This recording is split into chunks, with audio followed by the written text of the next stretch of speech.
আসসালামু আলাইকুম গাইস, কেমন আছেন সবাই? আশা করি ভালো আছেন। আমি আপনাদের দোয়ায় ভালো আছি। আজকে সকাল সকাল বের হচ্ছি এয়ারপোর্টের উদ্দেশ্যে, কারণ চায়না থেকে কিছু মাল আসবে, সেগুলো রিসিভ করার জন্য আমাকে যেতে হবে। কারণ আজকে নাইম নেই, সে গ্রামে চলে গেছে, আর রেজাউলও চলে গেছে তার বোনের বাসায়। তাদের দুইজনের ছুটি, এখন আমি একাই অফিসে আছি। সকাল সকাল অফিসে আসলাম, এখান থেকে এসে বের হলাম এয়ারপোর্টের উদ্দেশ্যে। তো যেতে যেতে হঠাৎ করে মনে পড়লো এটিএম বুথ থেকে টাকা বের করতে হবে। তারপর রোড থেকে হেঁটে যাচ্ছি, কিছু দূর এটিএম বুথ আছে। তো ওখানে যেতে যেতে রাস্তায় হঠাৎ করে ছোট ছোট আমার ছোট বোনের মতন কিছু মেয়ে দেখলাম, স্কুলে যাচ্ছিল।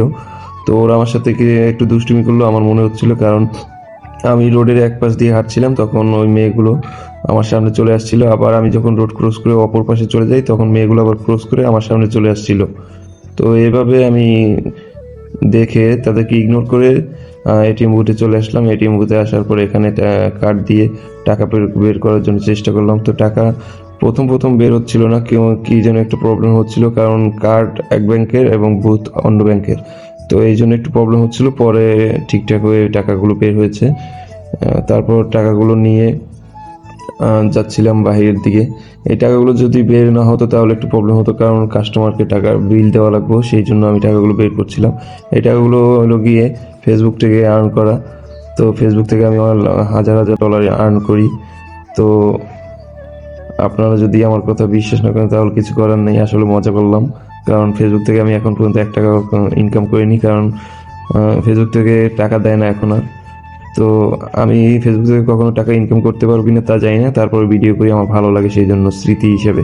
তো এয়ারপোর্টে চলে আসলাম। এয়ারপোর্টে চলে আসার পরে এখানে নেমে দেখি সামনে অনেক জ্যাম লেগে আছে। তো আসার পর্যন্ত কোনো জ্যাম ছিল না। তার ভিতরে প্রবেশ করলাম, এয়ারপোর্টের ভিতরে প্রবেশ করে ওই যাত্রীকে ফোন দিলাম। ফোন দিতে দিতে আমি কিছু ভিডিও করে নিলাম। এখানে দেখছি 36শে জুলাই যে আন্দোলন হয়েছে, তখন বঙ্গবন্ধুর ছবি সব ভেঙে দেওয়া হয়েছে। তো তারপর কাস্টমারকে ফোন দেওয়ার পর সে বললো যে সে অলরেডি মেইন রোডে বের হয়ে গেছে। তো আমি তারপর মেইন রোডের দিকে যাচ্ছিলাম খুব দ্রুত, কারণ সে যদি চলে যায় তাহলে একটু প্রবলেম হবে, মালগুলো রিসিভ করতে পারবো না। তারপর মালগুলো রিসিভ করে চলে আসলাম অফিসের কাছাকাছি। এখানে এসে রিক্সায় উঠে অফিসের উদ্দেশ্যে রওনা হলাম। তো এই যে দেখুন, মালগুলো হলো একটা ছোট্ট মেশিন। এগুলো খুব ইম্পর্টেন্ট মাল, সেই জন্য খুব দ্রুত পাঠিয়ে দেওয়া হয়েছে।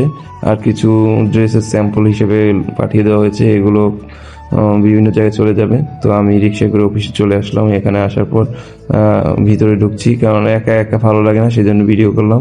আর একা ভিডিও করতেও ভালো লাগে না, তারপরেও ভিডিওগুলো ফেসবুকে ছাড়ি, ভালো লাগে আমার। তো অফিসে চলে যাচ্ছি, অফিসে চলে আসছি, এখন লিফটে উঠে গেলাম। তো আপনাদের যদি আমার ভিডিওগুলো ভালো লাগে বা তাহলে লাইক, কমেন্ট এবং শেয়ার করে দেবেন। তো সবাই ভালো থাকবেন, সুস্থ থাকবেন। আসসালামু আলাইকুম। আমার জন্য দোয়া করবেন।